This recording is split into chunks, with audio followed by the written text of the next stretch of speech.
So we did one in the park this morning, and I used my phone on a tripod and recorded the session. I haven't uploaded it to YouTube yet, but it did record on Zoom okay. It's not as high quality as you plugged into something.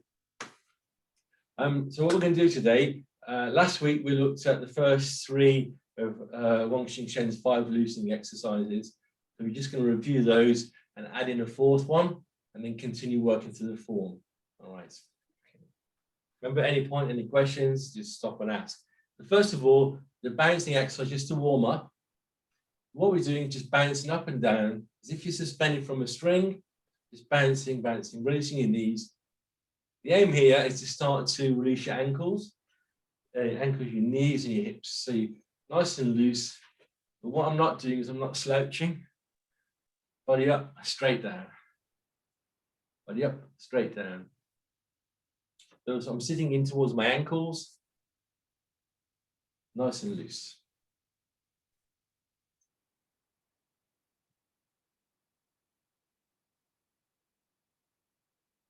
If you do this about 2 minutes, it really gets circulation going and starts to get those joints moving. To be fluid in their movement when we practice Tai Chi, all joints need to be loose and connected. The muscles relaxed, so they become buoyant. So you're sitting in and bouncing naturally within your muscles.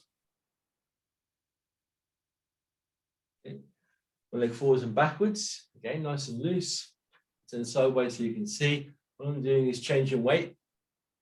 Use the momentum to swing my arms. If I start moving, my arms start moving. I'll move my body, swing my arms. So again, I'm aiming to loosen my shoulder joints, releasing the tension in my shoulder blades, in my chest and back.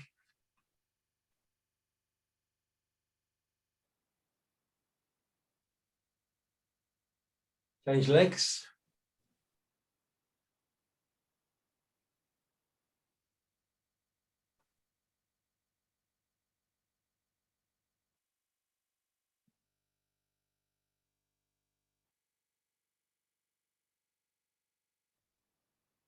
Nice and loose. Step back. The first exercise is segmentation. So you think of the joints one at a time, remember? Push up from your ankles through your knees, through your body, arms up, release, change, and turn. Up. If you go onto YouTube and type in Huang Shen, you'll see him on top of a rooftop doing these loosening exercises in Malaysia. The aim here is to get the chain reaction through your joints. It's not just getting loose, it's realizing you're pushing up through your feet, through your body, out through your fingers, and turn. So up, legs, arms, release, legs, body, arms, change, turn. You can slow it down, pay attention to each joint in a chain of movement, or you can do it nice and loose and quickly, as long as you're paying attention and noticing the chain reaction through your body.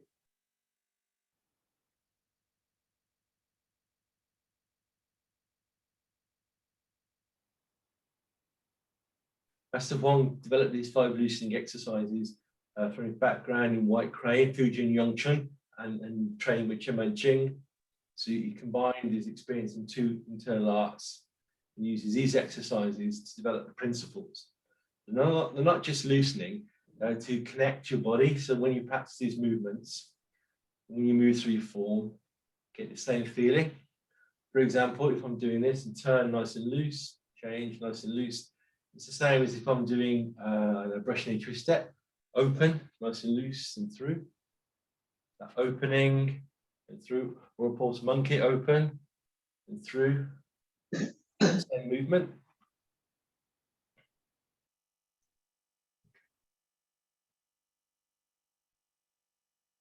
Nice and loose segmentation, one joint at a time.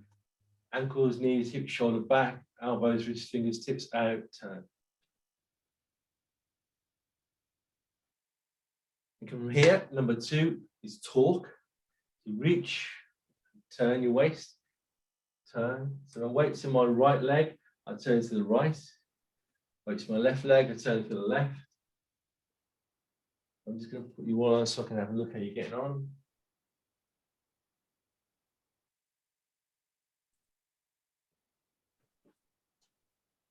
So Lorraine, try not to turn your head. Always keep your head with your body. All I'm doing is turning my body to about 45 degrees. And my hand touches my chest. So just a natural movement to the hips. Very easy just to swing round. But the aim is that you turn and create a torque in your body. Turn.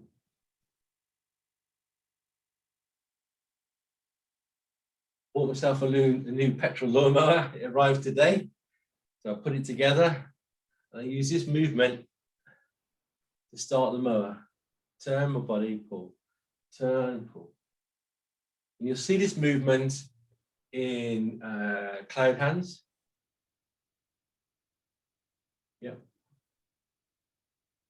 Cloud hands. I'll stand close so you can see. You'll see this movement in cloud hands. Yeah. So you just turn and pull. It's in the form really noticeably in cloud hands. Also, whenever you turn to change posture, see if I'm turning wood off left here, when I turn it in, that's the movement there. When I'm from wood off left, and I just wood off right, that's the movement there. When I do roll back, that's the movement there. That way you sit in and turn. Whereas when I do single whip, that movement there, the way I turn it in, here, come back. That movement, that torque, that torsional movement is in all the movements of the form. So the aim is by training it into your body, you get used to moving into your body and turning, into your body and turning.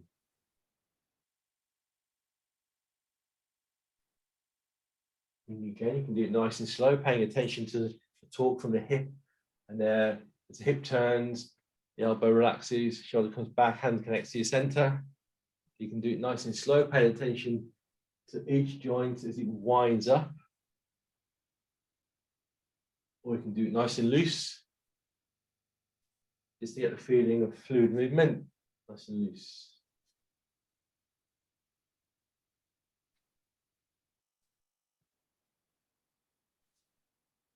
So keep your weight in whichever leg you're turning, Kev. So if you're turning to your left, you keep your weight in the left leg. If you're turning to your right, you keep your weight in the right leg. At the moment, you're sort of changing weight side to side.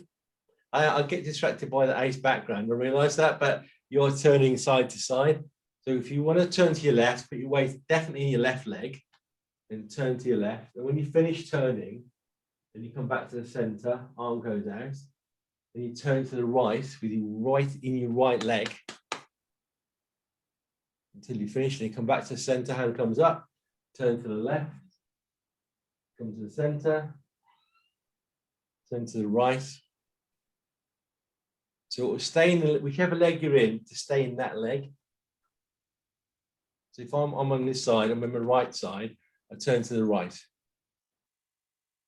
I'm on the left side, I turn to the left, I stay in there. It's very easy to keep just to kind of drift.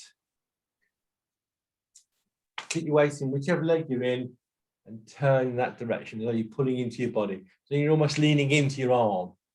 Almost leaning into your arm. That's it, nice and loose, Sarah. So shoulders relax, change and turn. It doesn't have to go too far back.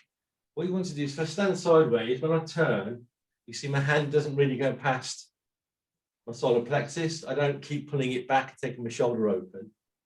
I turn, hand about on my solar plexus, shoulder joints nice and open and comfortable.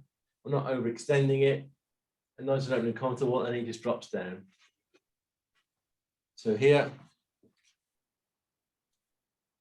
weighting my left leg, I turn to the left. Hand doesn't go, when it reaches my solar plexus, it slides down. What it doesn't do is keep going further back, keep going further back. So I overextend my shoulder joint, open, shoulder joints open, relaxed. Hand about my solar plexus, body about 35, 40 degrees. That angle, release, turn, release. So when you do cloud hands, if you look at cloud hands, you think, well, how far do I turn How do I feel connected? So I'm turning about 30 to 45 degrees, hands in line with my nose and my center line. I'm just doing cloud hands.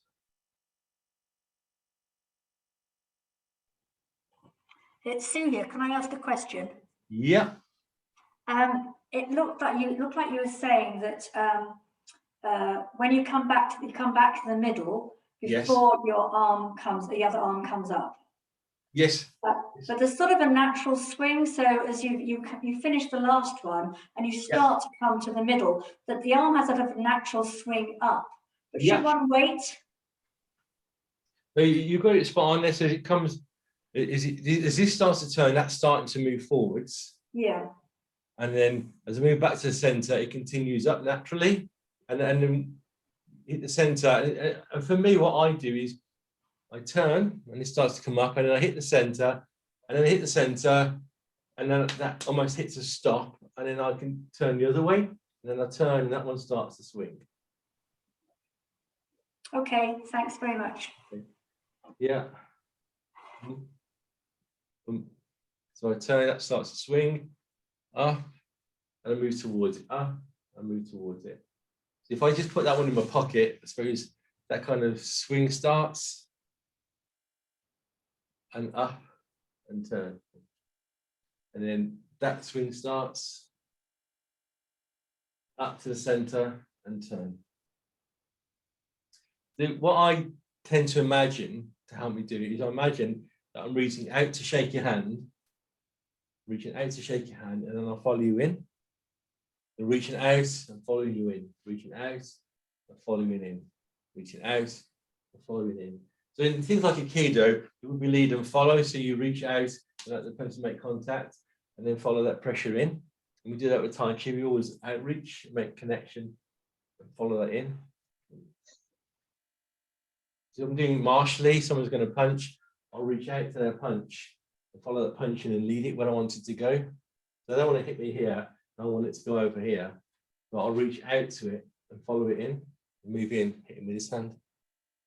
Okay.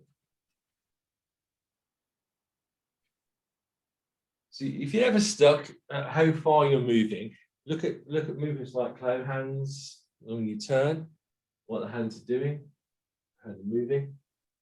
Look at when you do ward off left. As the body turns, that comes in, that causes that one to swing, which releases a foot. So I can ward off. As I go ward off right, that causes this to swing back, up. It's starting to get used to the body movement. Don't overturn. I know you talked about it last week, Mark. You can actually sort of feel that the arm going out, sort of the yang bit, and you can feel the yin bit as it comes in. Yes, and you don't, like you say, you don't need to take the shoulder too far back, because you can actually feel when you go too far back, it naturally the joint actually wants to drop naturally before you take it back too far. And I mean, I've got that. I've had that feeling, so I just wanted to share that. Thank you very much. It is a process, because people at first only use the ball and socket rather than the whole shoulder blade. And once you start to open the whole shoulder blade, it will just naturally want to fall, and you get a nice mobility without stretching or reaching. Thanks, Isabel. Okay. Remember, you could practice when we teach these 5 loosening exercises. You can spend hours just doing these 5 loosening exercises. Weekly Jim, when he comes to England, he'll spend a 3-day course just teaching these 5 loosening exercises. When I trained over in Asia, we do them for an hour every morning before we did the form, because they build in body movement, they build in body movement. Okay. And the next one, number 3, is compression. So in compression, you're going to sink down for a count of 4. So releasing your knees, releasing your hips, releasing your shoulders, down for a count of 4. When you hit what's bottom for you, you don't have to strain to hold yourself. You then push up for a count of 4. All the time, I'm releasing my knees, sinking my body down. And then when I hit the bottom, I push my feet into the ground and expand up. And the last time I talked about like a bike pump, it's if you're going sinking down. And then when you inflate, you push your feet into the ground and feel the whole body, like you're re-inflating up. You know, when you do it, Mark. Yes, Kev? You know when you're coming up, are you Yes. are you exaggerating are you just coming up 1, 2, 3, 4? So it lasts for 4, or is it 1, 2? No, 1, 2, 3, 4, nice and smooth. It's not so much like a car jack. It goes right. It's more like a hydraulic, so it's continuous and smooth. Okay, got it. So it's a count of 4, really, just 1, 2, That's 3, right. 4. And the count of 4 is to give you a kind of sense of connection and flow. Okay. And then once you've got that feeling of being compressed and the feeling of expanding, pushing, steady, then you can put your arms in. So the arm movements, as if this way is like you're pushing yourself down, this way is like you're pulling yourself up, a bit like a car jack. Okay, so you can see 1, 2, 3, 4. 1,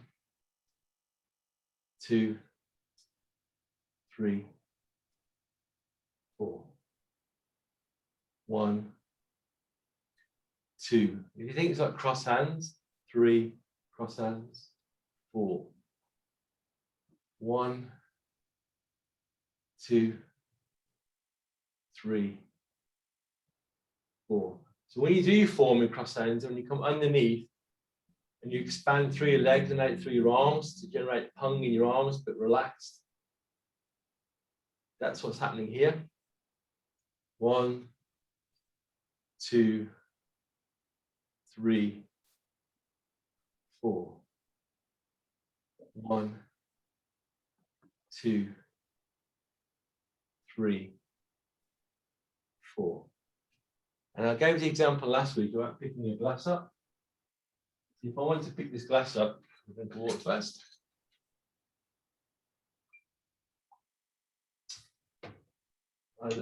As I connect to that glass, it's as if pulling against that glass to lift it doesn't lift the glass, but pushes my feet into the ground. So if I was standing on a bathroom scale, me pulling against that glass would make the scale go up. So I'm not like grabbing it and picking it up. I'm using that and that pulling me into my feet, so putting me into compression. I could go, if you like, 1, 2, 3, 4, and that's putting me into compression. The glass is starting to lift. But as I start to inflate and fill my legs up, 1, now the glass is connecting through my body. 2, 3, 4. So if I want to pick that glass up, first thing I do is I make a lift. I connect to it in an upwards way, and as I connect to it, that pushes my feet into the ground. That compresses my leg into the ground, and as I keep pulling on that glass, it keeps compressing me until I reach the bottom. And then to lift the glass up, I start to inflate my body and expand, and that starts to lift the glass. Now you can do that by underneath of a kitchen table. You can push your hands against underneath the table. You can push your feet into the ground. You can push against a wall. We used to do a lot of wall training. You push against a wall, and it wasn't that you're trying to prop against the back leg, but you're pushing down into the front leg and up from the front leg. It's easier to demonstrate that face to face, and when you get back into a class, you'll be able to experience that in your body. But practice it on things. That's why a glass is quite good, because it's got a reasonable weight. It's got some water in it. I remember a while ago, Tony, he teaches a class in Bourneville. I was discussing this idea, and he said, "I know what you mean." He said, "I was coming downstairs the one day, and I was in a hurry. I wasn't really paying attention. I was going out the front door. I wasn't paying much attention. But there's a glass on the table, and it was empty. And I went to pick it up, thinking I'll pick this up and I'll just put it in the kitchen before I leave. But it had been sat on the table, and it must have got a bit damp. It stuck to the table a little bit. But I wasn't paying attention to my balance and my movement. I expected the glass to weigh nothing but empty. I grabbed the glass, and in my effort to lift it, put myself off balance because I pulled against it. But it got more weight to it because it was stuck to the table. It pulled me off balance. If you play with that feeling, if I got this glass and lifted it to pull me off balance, that feeling of pulling me off balance or moving slightly in a better position, and now that's pulling me into balance, into compression. By playing with that tuning feeling, it helps me then connect to another person, was it actually connect to myself. So if I want to lift that class, when I carried my lawnmower down the garden and then set it all up and then started it, when I picked it up, it's quite heavy, it's petrol, it's metal. And rather than try and grab it and lift it, I grabbed it, did manual handling in effect, bent my knees, moved my body underneath and come up through my body. Tai Chi is like manual handling training. And it's manual handling training for everything from picking a glass to beating other people up. Okay, so number 3, that compression feeling is getting used to compressing your body into the ground. So once you've got that feeling in your body, that being compressed and then expanding through your body, out through your arm. If you do ward off left, even here, as I turn and I move in and underneath my body and coming up through that arm, that'll lift the other person. If I'm doing ward off left and I turn here and coming in and underneath my arm, because I'm coming in and underneath my arm, it'll lift the other person. And so if you think about that when you do it, if I'm doing ward off left and I step forwards here, if I exaggerate it, come in, turn my body and up. All the time here, if I do here, sit, turn, in underneath, under my body and up. If I exaggerate it, in, under my body and up, ward off right, in, under my body and up. If I exaggerate that, that's what you're trying to get the feeling, so your body becomes more 3-dimensional. Underneath and up, underneath and up. Okay, we're going to play with that exercise today, the underneath and up. The first is segmentation, so each joint one at a time, moving through in chain reaction. Second is torque, we'll move that into form. Third is compression. 4, we'll come back to 4 later, but number 5 is called the vertical circle. If I stand sideways, what I'm going to do is go underneath and up, like a vertical loop, underneath and up, underneath and up. So what I'm doing is, so I'll put it on a big screen, so if you see this later, you will have a big screen. What's going on here? Right. So when we move through a form, it's very easy to just think as a linear plane, change weight forwards, change weight backwards. But there's a vertical circle happening because we move in a 3-dimensional way. So when I move forwards, if my weight's on my back leg, if I exaggerate it so you can see a big stance, if my weight's on my back leg, to get on my front leg, I don't just move straight line. In effect, I fall off my front leg and catch myself, back leg. I fall off my back leg and catch myself into my front leg and then come up my front leg.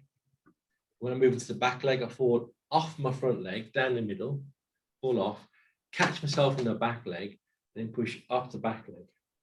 So it kind of goes forwards, fall, catch, lift.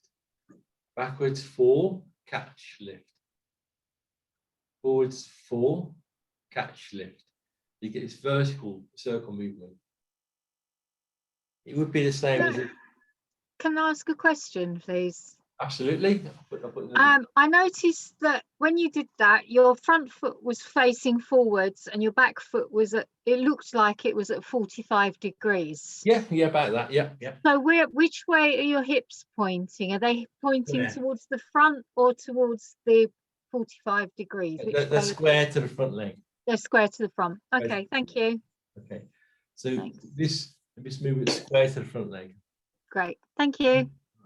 And it's a good question because it's the fact that I'm moving in a straight line. So if I want to rotate, I'll rotate on the front leg, or I'll sit back on the back leg, rotate on the back leg, always move in a straight line. So yes, I'm square to whichever way my foot's pointing. Right. It's kind of like if I want this pen to fall off my hand, it's got a point of balance. I'll switch the camera so you can see more clearly.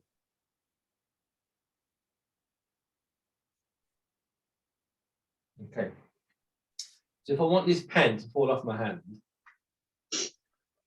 there's a point where it's got its own balance. There's a point where it's starting to go because more of the weight's on that side than this side, so it's starting to go. And just a little bit further, then it'll fall. You see it's starting to fall. There you go, and the stop is balanced. That's what you're doing with your body. Your weight's predominantly in the back leg, and it gets to a point where it's, so it would be, I suppose, that way. It gets to a point where it's about 50-50, and there's a point when it starts to move 49, 51, 52, 48, 53, 47. Oh, it's starting to go 54, 46. Oh, it's nearly there. There it goes. And that's what you're looking to do with your body. Find that point where you're moving from one leg and you meet the point of 50-50, and he's switching over just past there, you'll fall. That's when you fall off the one leg and up the other leg.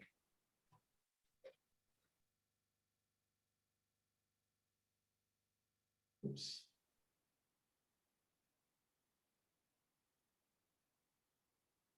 Okay. And the purpose of this is then when we move through our forms, if I'm doing roll back, I'm not sitting back and rolling. I'm not forwards roll. What I'm doing is I'm into the front leg, so I'm committed into this. When I roll back, I sit down into the back leg and come up from the back leg. I'm in the front leg, move in, I fall off the front leg into the back leg, catch myself, sit down into the back leg, and then push up from the back leg. Then come round and press, and when I go into the front leg, for press, I sit down, catch myself in the front leg, so I fell off the leg, remember?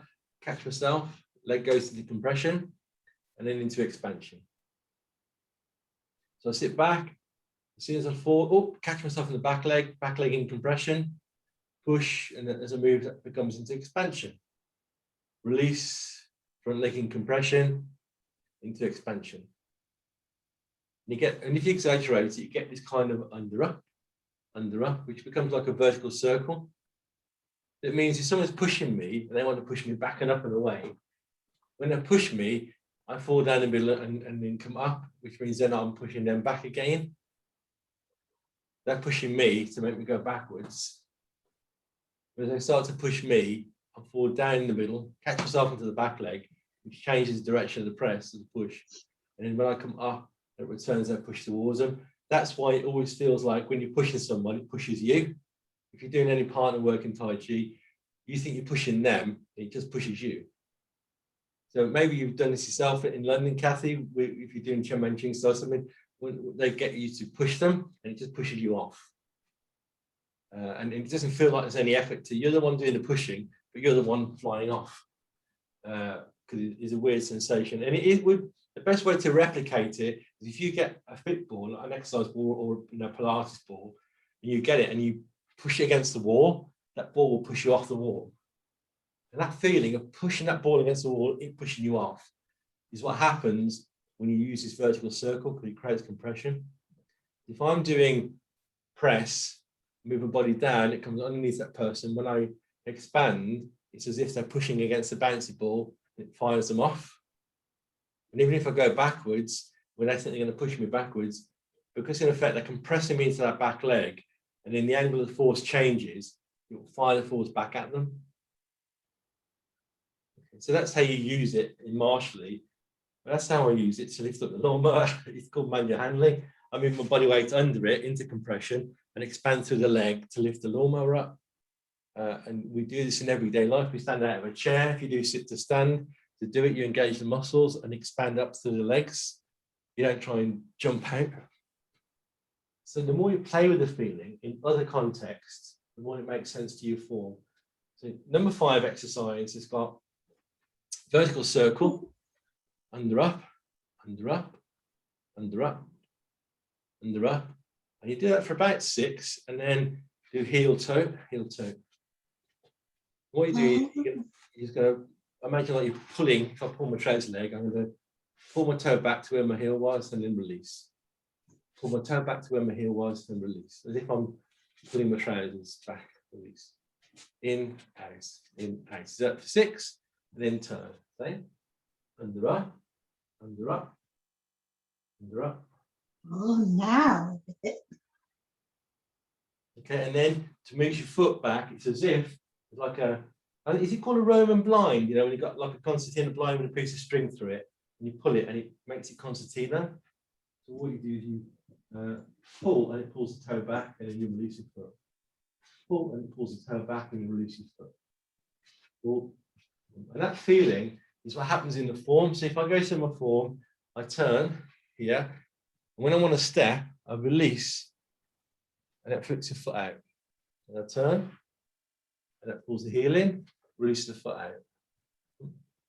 Yeah. In, release the foot out. In, release the foot out. So whenever you're moving, you get this feeling of in and out, in and out, in and out. And again, you can just play with it. Do 6, under up. 6, heel and toe.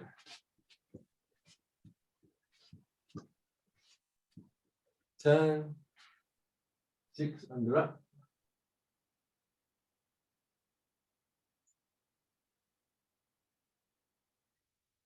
Six, heel and toe.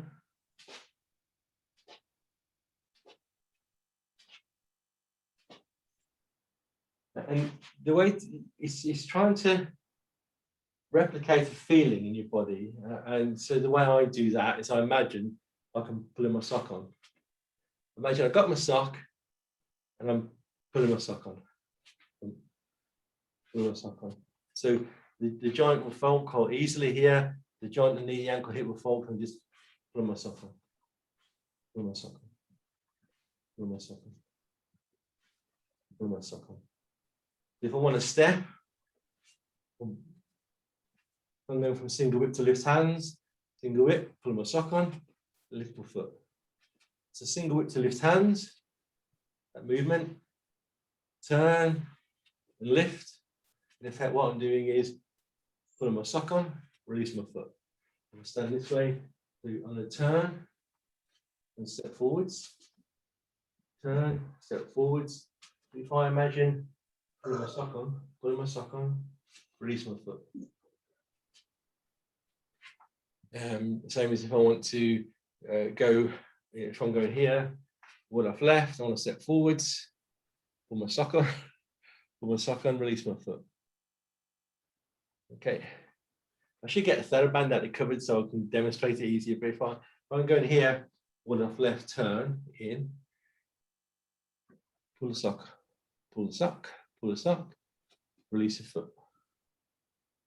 From here to what I've right, turn, pull the sock, pull the sock, pull the sock, release my foot. You're all going to have to get long socks now. Okay, so you can see we're going one off left, one off right here. Turn, that's quite mechanical. But gradually what I'm going to do is release, pull, release. Like I've got a nice piece of string all the way from the sock up here, and I'll pull it, Wood off left to go wood off right. Turn, pull, pull, pull, pull, pull, pull, release. Then I can go through to wood off right in a straight line through that leg. That concept seems okay. It's a feeling to play with, and the more you play with it, the better it gets. Okay. So that's number 5. Number 1 is segmentation. Number 2 is talk. Talk. Number 3, compression. We'll do number 4 next time, but number 5, vertical circle. The reason I chose that this time is because when we're going to work to the form now, I want you to notice that vertical movement, that circular movement that we're going to create. Okay. Right then, so we're going to do the form. I'm going to pay attention particularly to that vertical circle.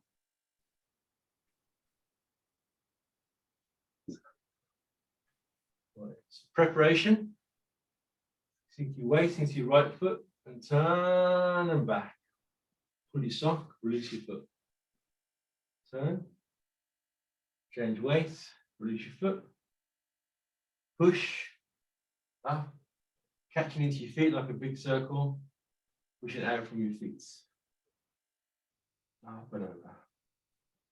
Wood off left, release, turn. Move your body under, up, pull the sock, release your foot. Come through, wood off left, turn. Ward off right, continue to turn back, pull the sock, release your foot, up, ward off right. Release your weight, underneath and up as you expand out.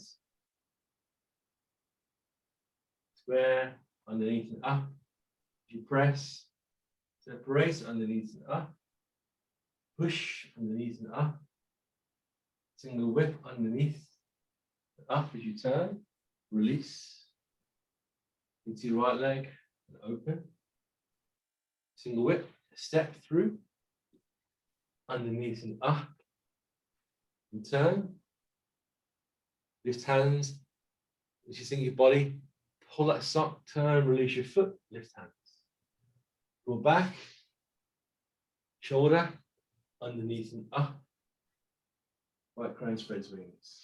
Open. Pressing through a step around. Underneath and up, push. Step up. Play guitar. Pushing through a step. Underneath and up. Reflect down, parallel punch, sit back. Bear. Change weight. And release the heel now. Remember, release the heel like you're pulling a string. Underneath and up. So in. And punch. Move back a little bit. Punch, turn. Close back. Close up, sorry. Underneath and up, push. Underneath, open. You expand out. Underneath. And up. Careful, because you're doing woo short form at the moment, has that same feel to it. It might be more on an angle. It has that same expansion underneath and up. So have a look for that feeling. It's the same in that. So if you look at Ma, who I was long dead there, but he's really the main woo guy to look at on YouTube. You'll see the way he moves. It's just the same as Chen Manching. You'll see the way he angles, how he lifts people, how he does push hands, how he does his form. It has that same movement to it, underneath and up, underneath and up. Just looks so gentle. It's almost mesmerizing. You just watch, you can see it happening. So cross hands, if you're going to do embrace tiger, return to mountain. Oh, wait a second, you're writing that down, Isabel. That's fine. The good thing about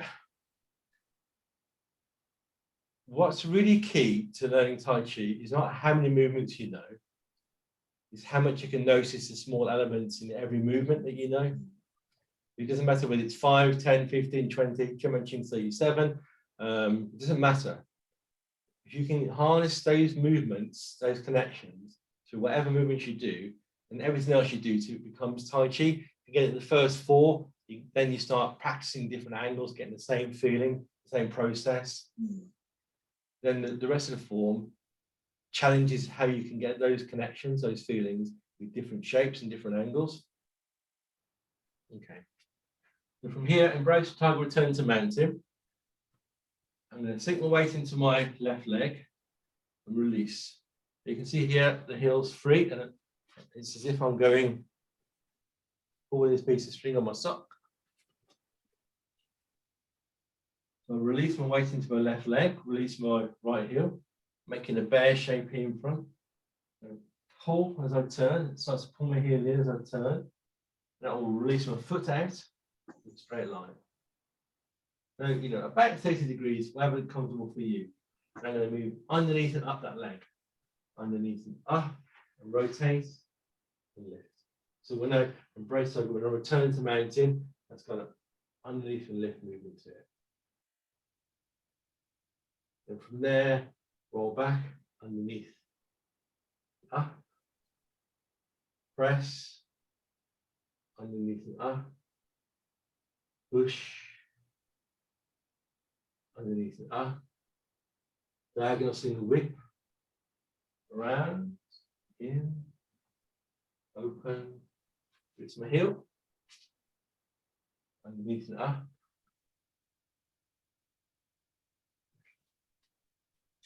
So this arm, like in single whip, it's almost as if you are making connection to another person and turning your body to rest on their shoulder.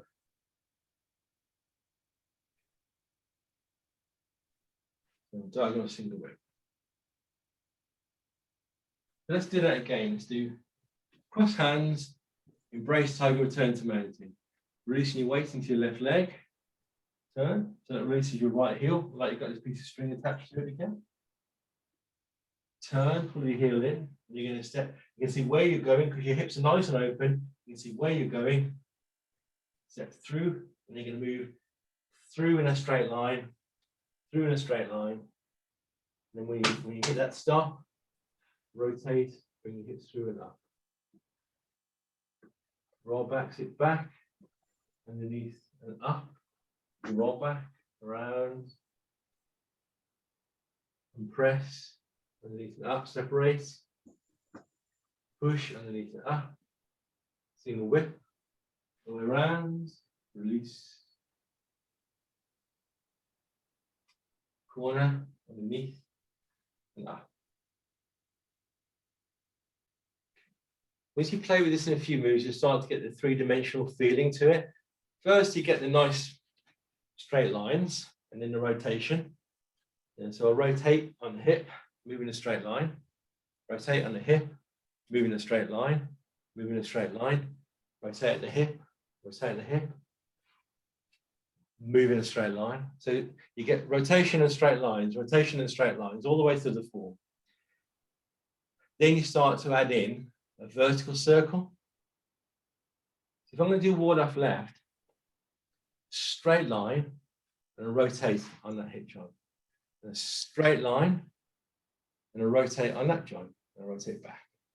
Step, straight line and a rotate on that joint. When I want to go that way, rotate and back, straight line,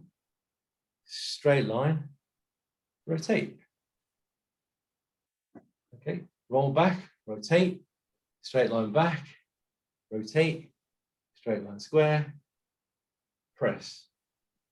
Back straight line, forward straight line. So I'm creating a straight line. You can see here, ward up right, rotate, back, step, straight line, rotate, ward up right, rotate, roll back, straight line, rotate, straight line press, sit back straight line, forward straight line push. When I'm starting to stretch that by doing embrace tiger, return to mountain, which is now 30 to 40 degrees to the back corner, and open these joints even more. The same rules apply.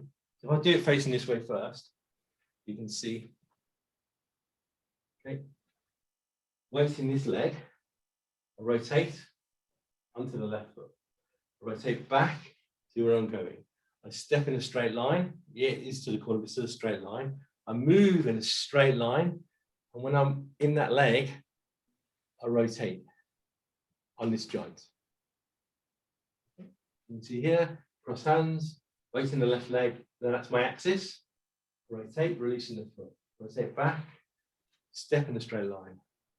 Move in a straight line, rotate on that leg. Do roll back. Sit back, straight line, rotate, back leg, rotate, and press. So I'll do it like the right way around from the form now. 50-50, cross hands. Weight in the left leg, rotate, back, step straight line, underneath, up, rotate. Sit back, straight line, rotates. Take straight line press, sit back straight line push. Okay. So although I'm now at a slight angle, 30-40 degrees, shoulder width and all the other stuff is exactly the same. It's as if I've just taken that movement and just changed the angle a bit. I haven't changed my feet angle, just picked the whole box up and moved it. Like I'm going, instead of push here, I'm now going push here. Feet distance the same, angle's the same. I've just moved from there to there. That's the only difference.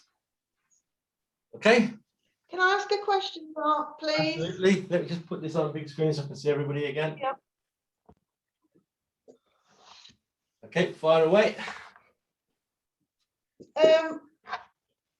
When you're saying straight line, Yeah. I think I'm doing it wrong because I feel as if I'm staying on a washing line because I'm wobbling a bit. So when you say straight line, you've still got to have like a bit of an L shape when you're turning to spread out. Yeah, 1 second.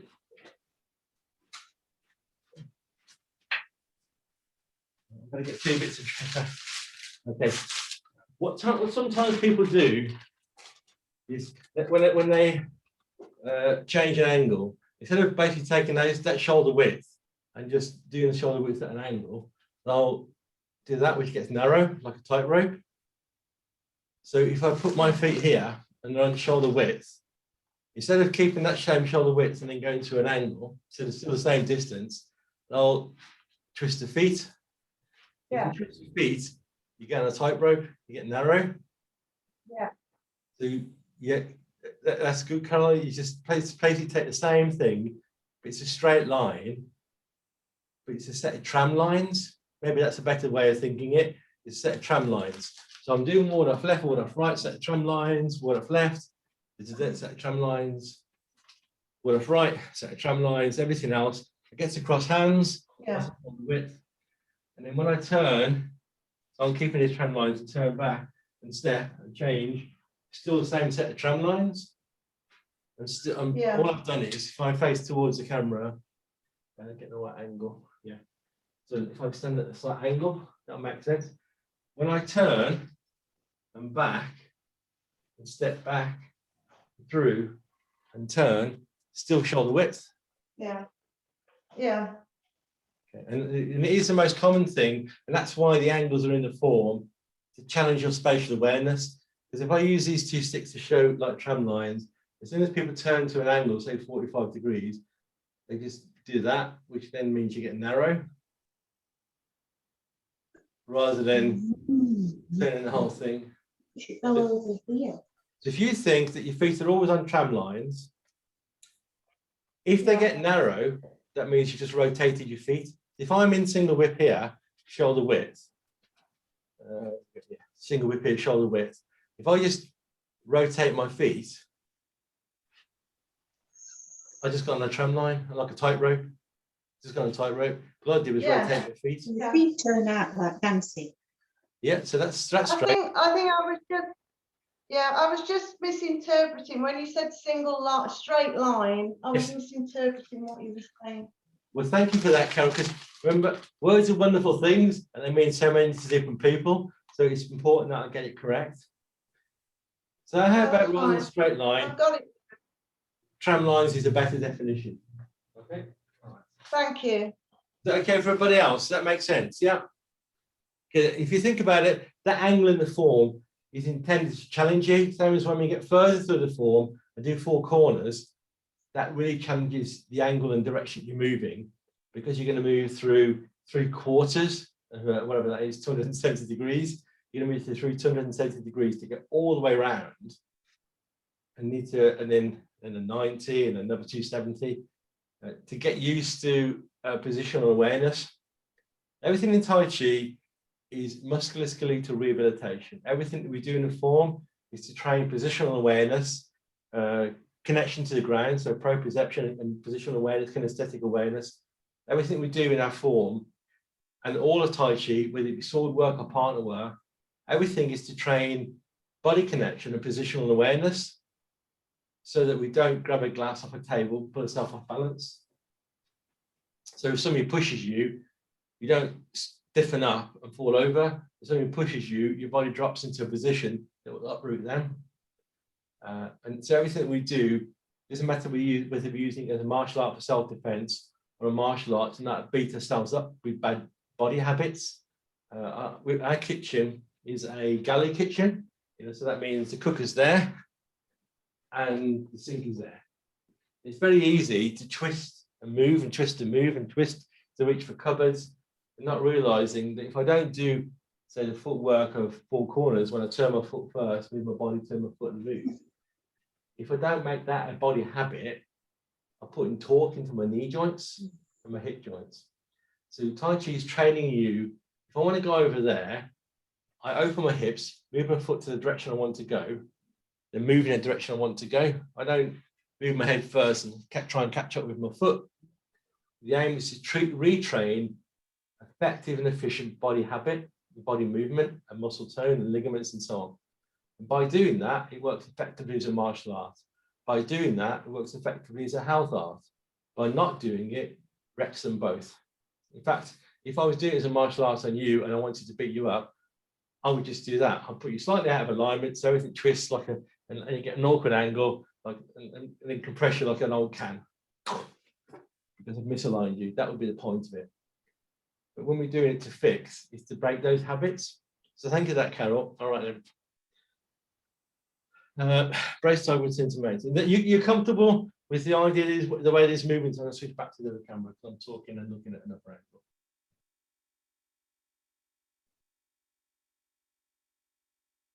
Okay, right. So the aim of paying attention to these things is that when you practice it, that's so good. I've got like a little spikes on my head if I stand on that picture. I stand over here. All right, and that's why I took it off the wall before, because I kept having the hand on my head. The aim of paying attention to these movements, to put these details in, is so that when you practice your Tai Chi form, making a cup of tea is practicing Tai Chi. A vacuuming is practicing Tai Chi. So that the way you move is biomechanically more effective. So if I want to turn, like I say, I don't just turn and hope for the best. I sink into this leg, I open my hips, I turn the foot, and then I move the direction I want to go. But when I'm doing my form, that's what happens, isn't it? If I do one off left, but weight into this leg, I want to go over there. I open my hips, I move into that leg, nice and aligned. I want to go over there. I open my hips, I step in a straight line, I move my body through, and go over there. It doesn't matter whether I'm doing this to do Tai Chi form. I'm doing it because I want to get something out of that cupboard, and then I want to get something out of that cupboard. There's no difference. It's just a difference of application. Okay, and it's the same whether we're doing sword form or staff or stick or push hands. If someone's pushing me, I need to make sure that I put that person out of position, not by using muscle tension, by using misalignment, by lead them in off their feet, and as they overstretch and overreach, opening up their balance. So everything we're doing, practice it on inanimate objects like a glass on a table. Because if you can fine tune your sensory awareness, if you can fine tune your nerve responses, so your feet on the ground, firing through your body, you can fine tune your nerve responses to picking up a glass. You can fine tune your nerve responses to shaking someone's hand. And when you put it through a weapon as well, it's the same. You're fine tuning by extension. But this is the key part of Tai Chi. Tai Chi, fine tuning, always fine tuning. A bit more water and then a little bit more. Back. So if I'm doing ward off right. So what I'm doing is my weight is maybe about 70% in the front leg. So if I want to turn, I'm going to release 70, 80, 90, as much as I can into that front leg, and allow the hip to rotate, which allows the body to rotate and the joints to rotate. So I'm allowing that to happen. I'm getting yin and yang, like you mentioned earlier, Isabel. So I've got yang and 70% and 30% in the back leg. But as I release more and more into the front leg, I empty more and more the back leg, and I rotate my hip. And then as I release my weight off my back leg off my front leg into my back leg now it extends my front hand. My back leg, whole body extends. In my mind, it's like those lung balloons that magicians and circus people make animals out of. When you blow it, it gets a lung balloon. So as I turn, there's no air in this balloon. And as I move back into the back leg, I come under and I inflate the balloon. It expands all the way out through my front arm, from my back leg through my front arm. And as I rotate, I deflate the balloon, breathing out. And as I press, I inflate from a front leg and up and out like I'm inflating that balloon. So that the energy you get in a balloon, that's just called pung. The energy that makes a balloon is pung. So if you do that as an exercise, you don't have to have a football. You just get a balloon and blow it up and feel that tension. And if you can put a balloon against a wall and push yourself off balance with a balloon, you're training the calibration skills. If you can do your form with a partner and push hands and use a balloon to move that person without the balloon compressing, you're now connecting to their fascia and you're connecting to that person's center, to that person's body. All of these are just refinement skills, fine-tuning skills. The shape of the form is just a nice pattern, but what makes it real is the refinements of body awareness, the refinements of what's happening when you move, why that leg's on the load, why that one isn't. Okay. You comfortable with that idea? Yeah, because we're there at an hour now. I'll give you enough to be thinking of, so I'll test you on it next week. All right then. Okay, that's great. Well, thank you all very much. Thank you. Nice to see you. I'm really pleased you could join us this week. It's great, fantastic. Good to put a face to you at last. I love that. It's fantastic. Thank you very much. I got a bit of beard envy because I couldn't quite make that. I'll give up on mine. I love a bit of beard envy. All right then. Well, I'll see you all next week. I have recorded this. I'm going to try and put it up on YouTube with a password so just you guys can access it. If it works, I'll let you all know. All right. I'm going to make Thank you very much. Thank you. Thank you. Thank you. Bye. Bye. Bye. Bye-bye. Thanks, Mark. Thank you. Thank you. Thanks. Bye. Thank you. Keep practicing that word, Mark. Many thanks. Take care. See you all. See you, John. See you, Richard. Bye-bye. See you then. Bye. Bye-bye.